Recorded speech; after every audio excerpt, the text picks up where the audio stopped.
Assalamualaikum warahmatullahi wabarakatuh. Sebelumnya, perkenalkan nama saya Fajar Arum Sujati dengan NIM 2121411020, Program Studi Manajemen Zakat dan Wakaf. Baik, di sini saya akan menjelaskan tentang laporan kinerja keuangan Bank Muamalat tahun 2020, yang mana tugas ini sebagai pemenuhan tugas diskusi mata kuliah Ilmu Ekonomi dan Perbankan Syariah.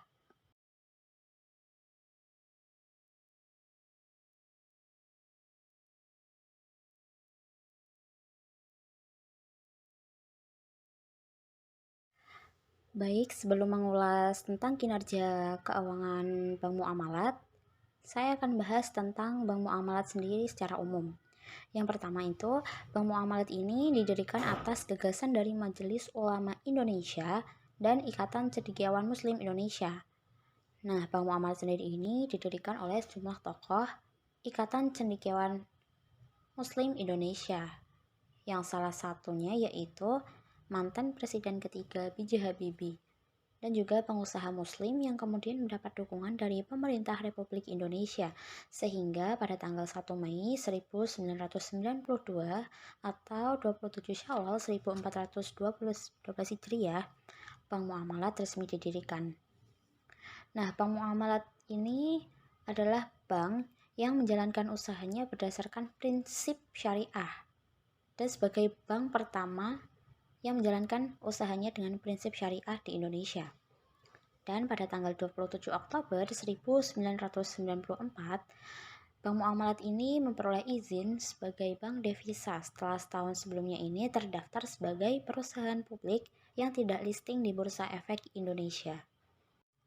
Adapun contoh-contoh produk Bank Muamalat ini, yang pertama itu ada asuransi syariah atau asuransi takaful, yang kedua dana pensiun lembaga keuangan muamalat atau DPLK Muamalat, dan yang ketiga itu multi finance syariah atau Al-Ijarah Indonesia Finance.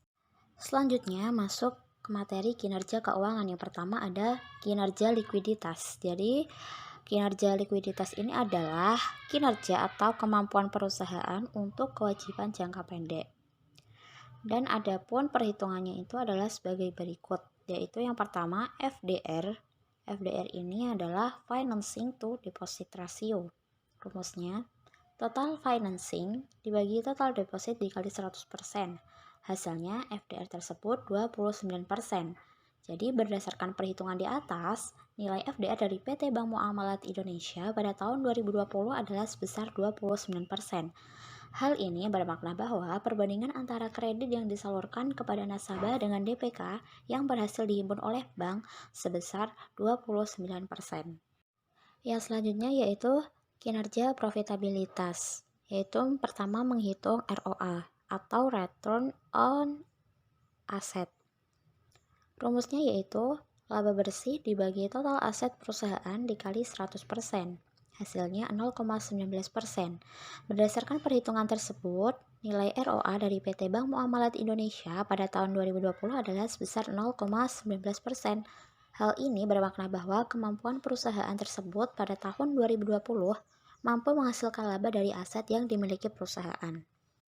Selanjutnya, menghitung ROE atau Return on Equity, yaitu mengukur kemampuan perusahaan dalam menghasilkan laba melalui pengelolaan ekuitas atau modal. Jadi rumusnya, laba bersih dibagi total ekuitas dikali 100%, hasilnya 0,25%. Berdasarkan perhitungan tersebut, nilai ROE dari PT Bank Muamalat Indonesia pada tahun 2020 adalah sebesar 25%.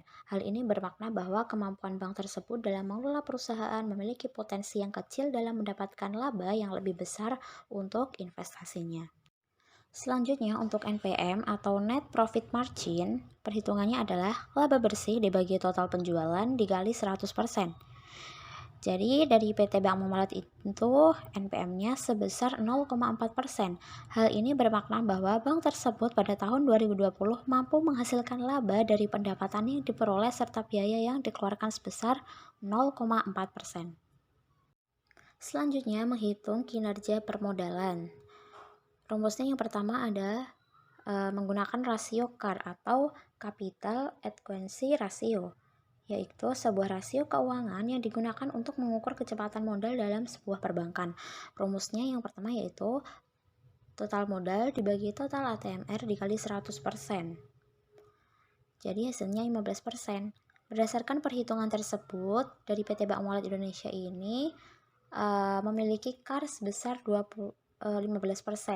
Hal ini bermakna bahwa modal bank tersebut mampu mengcover aset-aset beresiko ATMR sebesar 15%. Lanjut, untuk menghitung kinerja kualitas kredit, rumusnya adalah sebagai berikut. NPL sama dengan total kredit macet dibagi total pinjaman yang disalurkan dikali 100%. Hasilnya 0,57%. Berdasarkan penghitungan tersebut, dari PT Bank Muamalat ini memiliki NPL sebesar 0,57%.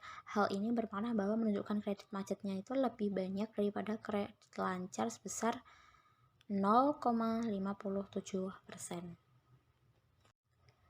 Selanjutnya ada kinerja pembiayaan syariah yang rumusnya ada tertera pada slide tersebut.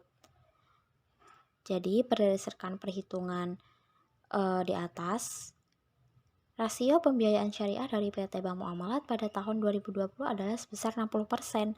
Hal ini bermakna bahwa untuk melihat beberapa proporsi pembiayaan mudharabah dan musyarakah terhadap total pembiayaan itu sebesar 60%. Selanjutnya, menghitung rasio proporsi zakat yang sudah tertera pada slide. Jadi rasio proporsi zakatnya itu 2%. Hal ini bermakna bahwa proporsi dana zakat terhadap total keseluruhan aset yang dimiliki perusahaan ini sebesar 2%. Yang terakhir yaitu menghitung rasio kinerja sosial yang sudah tertera pada slide. Jadi rasio kinerja sosial dari PT Bank Muamalat tersebut pada tahun 2020 adalah sebesar 0,37%. Hal ini bermakna bahwa proporsi dana qardul hasan terhadap total pendapatan yang dihasilkan perusahaan setelah dikurangi zakat dan pajak ini adalah sebesar 0,37%. Baik, selanjutnya yaitu ada perbandingan kinerja perbankan syariah tahun 2022. Yang pertama ini ada Bank Mega Syariah, yang kedua ada Bank Bukopin Syariah, dan yang ketiga ada Bank Panin Dubai Syariah. Dan yang keempat ada Bank Mandiri Syariah, yang kelima ada Bank BRI Syariah, dan yang keenam ada Bank Victoria Syariah. Dan yang ketujuh ada Bank Aceh Syariah, yang kedelapan ada Bank Muamalat Indonesia. Jadi berdasarkan dari data bank di atas, ada Bank Mega Syariah, Bank Bukopin Syariah, Bank Panin Syariah, Bank Mandiri Syariah, Bank BRI Syariah, Bank Victoria Syariah, Bank Aceh Syariah, dan Bank Muamalat Indonesia, saya bisa menarik kesimpulan bahwa peringkat kinerja keuangan PT Bank Muamalat Indonesia pada tahun 2020 ini berada di peringkat 8 karena jumlah FDR yang dihasilkan sangat rendah daripada bank-bank lain. Contohnya ada bank yang mendapatkan peringkat pertama tadi, ada Bank Mega Syariah dengan FDR sebesar 275%. Baik, mungkin itu sedikit penjelasan mengenai kinerja bank syariah yang ada di Indonesia tahun 2020. Kurang lebihnya mohon maaf. Wassalamualaikum warahmatullahi wabarakatuh.